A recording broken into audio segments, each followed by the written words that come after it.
সংসার, নিপার ঘর সংসার আরেকটি ব্লগে তোমাদের অনেক অনেক স্বাগত। আশা করি যে যেখানে আছো ভালো আছো, সুস্থ আছো। তো আজকে হলো বুধবার, এখন বাজে সকাল 11:30। আমি আর তৃষা একটা জায়গায় যাচ্ছি। তৃষার বাবা আগেই চলে গেছে, তো বেশি আর কথা বলবো না এখন, কারণ টোটো দাঁড়িয়ে আছে। তো যাই হোক, তোমরা দেখতে থাকো। যারা আমার ভিডিও রোজ দেখো তাদেরকে অসংখ্য ধন্যবাদ, আর যারা প্রথম দেখছো তাদেরকে অসংখ্য ধন্যবাদ। তো ভিডিওটা স্কিপ না করে পুরো ভিডিওটা দেখবে। চলো, আমি কোথায় যাচ্ছি, কি করছি, পুরোটাই তোমাদের সাথে শেয়ার করবো, আর বেশি কথা বলবো না, অনেকটাই লেট হয়ে গেছে। তো চলো দেখতে থাকো। আমরা এখন চলে এসেছি জংশনে মা ছিন্নমস্তাকার মন্দিরে। এই মায়ের মন্দির খুবই জাগ্রত, অনেক দূর দূর থেকে এই মায়ের মন্দিরে দর্শন করতে আসেন। অনেকে মানত করে, সেগুলো সফল হয়, তারপর এখানে পুজো দিতে আসেন। এখানে বলিও হয়, শনি আর মঙ্গলবার করে বলি হয়। তো আজকে আমাদের মানত ছিল 10টা পায়রা দিয়ে পুজো দিব, সেই পায়রাগুলোরই পুজো হচ্ছে। আমি অনেক লেটে এসেছি, পুজো শেষ হয়ে গেছে। তো লাস্টে যে মানতটা ছিল সেই মানতের পুজোটা হচ্ছে। তৃষার বাবা অনেক আগেই চলে এসেছিলো, ও পুজোটা ফার্স্ট থেকে লাস্ট পর্যন্ত দেখতে পেয়েছে। আমরাও আসি মাঝে মধ্যে এখানে পুজো দিতে, প্রায়ই আসি, খুব ভালো লাগে এখানে আসলে। আর এখানে যে যেটা মানত করে সেটা তো সফল হয়নি, অনেকবার আমরাও করেছি, আমাদেরও সফল হয়েছে। হোমোর জন্য মানত করেছিল, সেই মানতটাই দিতে এসেছি, 10টা পায়রা দিয়ে পুজো দিতে। এই পায়রাগুলো পুজোর পর উড়িয়ে দিবে। আমরা এসে অঞ্জলিটা দিয়েছি, অঞ্জলিটা লাস্ট বাকি ছিল। তো এই মানতের পুজোটা হবার পরেই অঞ্জলিটা দিলাম আমি। বাজারে গিয়ে বড় বড় পায়রা পাইনি, তো 10টা পায়রা যেহেতু কিনতে হবে একসাথে, ছোটো ছোটো পায়রার বাচ্চাগুলো সেগুলো উঠতে পারেনি, ওখানেই বসে আছে। পায়রা ছেড়ে দেওয়ার পর এখানে বসে আছে, কিছুক্ষণ পর উড়ে চলে যাবে। মন্দিরে প্রচুর পায়রা আছে। আমাদের সবার অঞ্জলি দেওয়া কমপ্লিট হয়ে গেছে, এখন যে যার মতো আশীর্বাদ নিচ্ছে, আর আশীর্বাদের সুতো হাতে বেঁধে দেওয়া হচ্ছে। আর এখানে আরেকজনের মানত ছিল 108টা প্রদীপ, সেই প্রদীপগুলো জ্বেলে দিয়েছে, আর দেখতে খুবই সুন্দর লাগছে।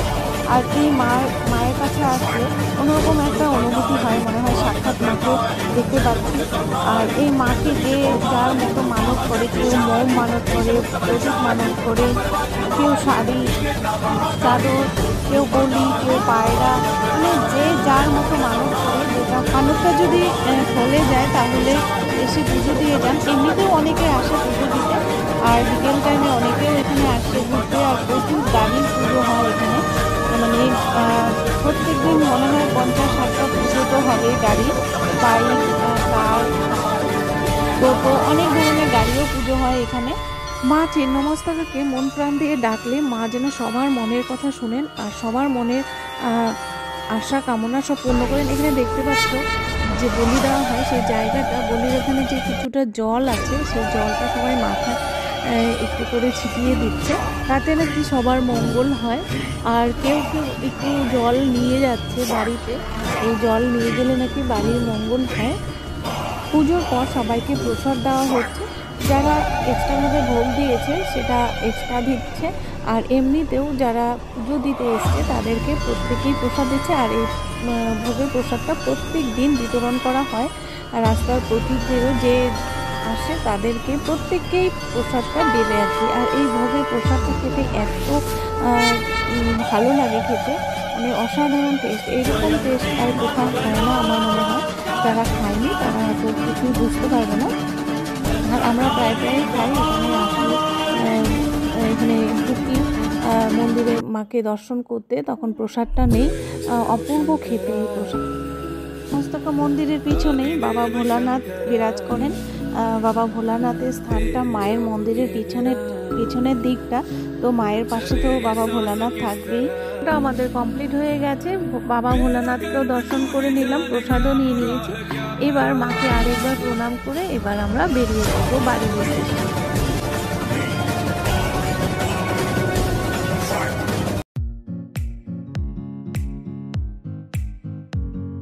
পুজোটা ভালোভাবে দেওয়া হয়ে গেল আজকে। তারপর বাইরে এসে আইসক্রিম কিনে তারপর বাড়িতে এসছি।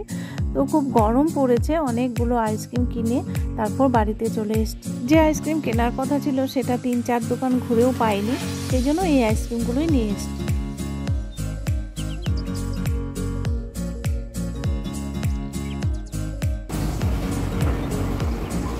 Hi everyone, good afternoon. মন্দির থেকে এই জাস্ট আসলাম, এখন 2টো বাজে। মন্দিরে গিয়ে পুজো পুজো দেখতে পারিনি, অনেকটাই লেট হয়ে গেছিলো। পুজো দিতে গেলে একটু তাড়াতাড়ি যেতে হয় বাড়ির কাজকর্ম ফেলে, যেহেতু বাড়ির কাজকর্ম সব কিছু কমপ্লিট করে গিয়েছি সেই জন্য পুজোটা দেখতে পারিনি। তৃষার বাবা আগেই চলে গেছিলো ওই কবুতরগুলো কিনে ওদিক দিয়ে মন্দিরে ঢুকে গেছে। আমি আর তৃষা পরে গেলাম। তো পুজো শেষে তারপর আইসক্রিম কিনতে ঢুকেছি। অনেক কটা দোকান ঘুরে ভালো আইসক্রিম পেলাম না, সব আইসক্রিম শেষ, এত গরম পড়েছে বাইরে। তো যাই হোক, এখন বাড়িতে এসেছি, উপবাস এখনো ভাঙিনি, গলা শুকিয়ে গেছে, সেই জন্য আগে আইসক্রিমটা খেয়ে নিচ্ছি, তারপর প্রসাদটা খাবো। তারপর একটু কেনাকাটা করেছি, মানে ঘরের মানে কোল্ড ড্রিঙ্কস পরে তোমাদের সাথে শেয়ার করছি। আগে আইসক্রিমটা ভালোভাবে খেয়ে নিই। আর খিদেও পেয়ে গেছে, যেহেতু উপবাস আছি, অনেকটা বেলা হয়ে গেছে, 2টো বাজে। প্রসাদ ফ্রিজে ঢুকাস না, না ফ্রিজে মাছ মাংস থাকে তো, রাত আমি আইসক্রিমটা খাই তারপর রাখ। আইসক্রিম খেয়ে চেঞ্জ করে ফ্রেশ হয়ে নিয়েছি। এবার লাঞ্চ করব, খুবই খিদে পেয়ে গেছে। তো আমি ওদের খাওয়াটা বেড়ে দিচ্ছি, খাওয়াটা বেড়ে দিয়েই নিজে খেয়ে নেব, কারণ এখন 2:30 পৌনে 3টা বেজে গেছে, অনেকটাই খিদে পেয়ে গেছে। যেহেতু উপবাস ছিলাম, সকাল থেকে কিছু খাওয়া হয়নি, সেই জন্য আগে খেয়ে তারপর তোমাদের সাথে কথা বলবো। আজকে রান্না করেছিলাম ডিমের ঝোল, মুসুর ডাল, সজনে ডাঁটা পোস্ত দিয়ে আর ডাঁটা শাক। এই ছিল আজকে আমার লাঞ্চ মেনু। পর খাবার বেড়ে দিয়েছি, আমারটাও নিয়েছি, আর যা গরম পড়েছে লেবু আর শসা তো থাকবেই। এইটুকুই আজকে আমার রান্না বান্না।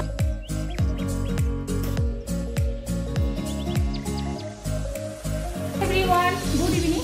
তো এখন সন্ধ্যে 5:30 হয়ে গেছে। তো তৃষা গেল পড়তে, আমি একটা মশা ধূপকাঠি জ্বালিয়ে দিলাম।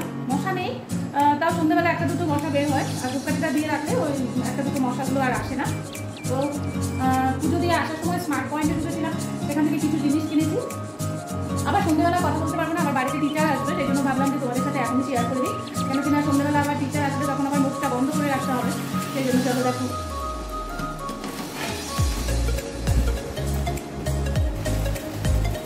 তো এই যে কিছু জিনিস কিনেছি, পেপসি, তারপর এই যে ডাবের জল। তো ঘরে থাকলে কিন্তু এতটা বোঝা যায় না যে কতটা গরম পড়েছে। আজকে বাইরে গেছি, পুজো দিতে গেছিলাম, তো সেই জন্য বুঝতে পারলাম যে বাইরে কতটা গরম। রাস্তাঘাটে একদমই লোকজন নেই। ফেস ওয়াশ এটা, আর কিসমিস নিয়ে এসেছি 1/2 কিলো, তো অফারে ছিল। তারপর কাজু কিসমিস এগুলো সব অফারে ছিল, 1/2 কিলো করে আছে। আর এটার ভিতরে কি আছে দেখো,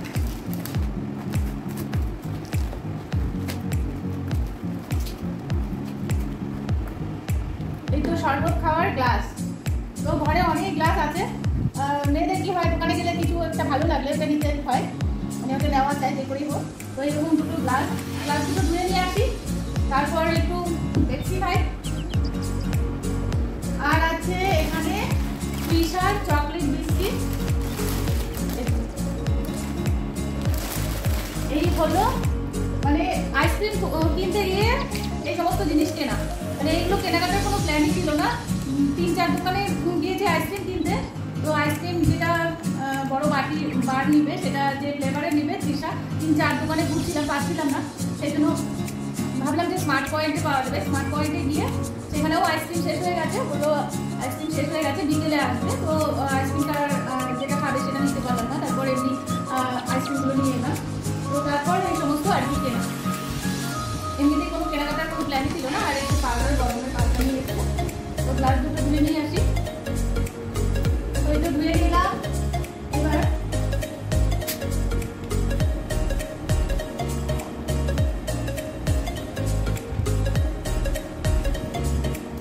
তো আমার পেপসি এতটা ভালো লাগে না, সেই জন্য আমি খাবো ডাবের জল।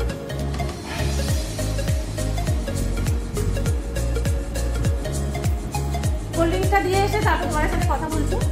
তো এবার আমার এটা ডাবের জল, ভালোই খেতে, কোনো খারাপ নয় একদম। আমরা যেরকম ডাব, অরিজিনাল ডাবটা কেটে খাই, তো এটাও একই রকম টেস্ট, কোনো চেঞ্জ নেই। ডাবের জল কোল্ড ড্রিঙ্কসের থেকে এই ডাবের জল খাওয়াই অনেকটা বেটার মনে করি। ফলের জুস যেগুলো হয়, ফ্রুট জুস যে সমস্তগুলো হয় ওইগুলোই খাওয়া ভালো এই কোল্ড ড্রিঙ্কসের থেকে। আমি আসতে চেয়েছিলাম বড় কোল্ড ড্রিঙ্কস, আর বড় কোল্ড ড্রিঙ্কস কিনলে কি হয়, একবার চিপিটা খুললে কি হয়, ওটা গ্যাসটা বেরিয়ে যায়, আগের মতো আর টেস্টটা থাকে না। তো সেই জন্যই ছোটো একটা নিয়ে এসেছি, দোকানে অ্যাভেলেবেল ছিল না বলে। তো যাই হোক, আজকের ব্লগটা আমি এখানেই শেষ করবো, কেন কিনা সন্ধ্যেবেলা আবার টিচার আসবে, সন্ধ্যে লেগেই গেছে, এখন সন্ধ্যে দিতে যাবো। আর টিচার আসলে তো আর কথাও বলতে পারি না সেরকমভাবে, মুখটা বন্ধ রাখতে হয়। তো আজকের আমার মায়ের পুজো, ছিন্নমস্তাকাতে যে মায়ের পুজো দিতে গেছিলাম। আর জানো তো ওই মা খুব কিন্তু জাগ্রত, অনেক দূর দূর থেকে এখানে দর্শকরা আসেন, ওনার ভক্তরা আসেন, পুজো দিয়ে যান, যারা মানত করে। মানে মঙ্গলবার আর শনিবার ওখানে বলির পুজো হয়, বলি দেওয়া হয়। আর আমরা আজকে 10টা পায়রা দিলাম, আমাদের মানত ছিল সমুর ব্যাপারে, সেই জন্য আজকে সমু তো আর আসতে পারবে না, সেই জন্য আমরাই গিয়ে ওর নামে পুজোটা দিয়ে এলাম। 10টা পায়রা দিয়েছি, পায়রাগুলো পুজো দিয়ে তারপর উড়িয়ে দিয়েছে। তো আমি তো অনেক লাস্টে গিয়েছি, আর বাড়িতে সব কিছু সেরে যেতে যেতে একটু টাইম লাগে। আমি যে ইন্ট্রোটা করবো 25 সেকেন্ড 20 সেকেন্ডের মধ্যে যে ইন্ট্রোটা করবো সেটারও সময় মানে কোনো রকমে একটু বলেছি ইন্ট্রো করার সময়, এতটাও টাইম নেই। বারবার ফোন আসছে, কারণ তৃষার বাবা আগে চলে গেছিলো, আগে বাজারে গিয়ে পায়রাগুলো কিনে তারপর মন্দিরে গেছে, সেই জন্য আগে চলে গেছে, আমি আর তৃষা পরে গেছি। তো আজকের ব্লগটা তোমাদের কাছে কেমন লাগলো তোমরা অবশ্যই একটা লাইক করে কমেন্টস করো, আর যারা নতুন বন্ধু দেখছো তারা অবশ্যই সাবস্ক্রাইব করে বেল নোটিফিকেশনটি অল করে রেখো, তাহলে আমার নিত্য নতুন ভিডিও ব্লগ বা রেসিপি সবার আগে তোমাদের কাছে পৌঁছে যাবে। আর ভিডিওটা যদি ভালো লাগে তাহলে অবশ্যই শেয়ার করো ফ্যামিলি আর বন্ধুদের সাথে। আজকে এখানেই রাখছি, তোমরা গরমে সবাই ভালো থাকবে, সাবধানে থাকবে, সুস্থ থাকবে, কেন কিনা কলকাতার দিকে তো খুব গরম পড়েছে, প্রত্যেকদিন নিউজে দেখছি, ওখানে থাকা যাচ্ছে না গরমের জন্য। আমাদের নর্থ বেঙ্গলে গরম পড়েছে, তাও 35 ডিগ্রি সেন্টিগ্রেড আছে, এর থেকে বেশি নয়, আর কলকাতাতে তো এর থেকে আরও বেশি। তো যে যেখানেই থাকো সবাই ভালো থাকবে, সুস্থ থাকবে, গরমে সবাই বেশি করে জল খাবে, আর ডাবের জল খাবে, ফ্রুট জুস খাবে, এসব খাবে, আর গরমে কোনো অন্যরকম কিছু খাবে না যেন শরীর অসুস্থ না হয়। তো আর বেশি বক বক করবো না, জ্ঞানও দিব না। তো আজকে এখানেই রাখছি, টাটা। আর মা ছিন্নমস্তাকার জন্য তোমরা সবাই একটা লাইক করে দিও, আর যারা আমার ভিডিও ফার্স্ট থেকে লাস্ট পর্যন্ত দেখলে তাদেরকে অসংখ্য ধন্যবাদ, এভাবেই পাশে থাকো। তো চলো টাটা।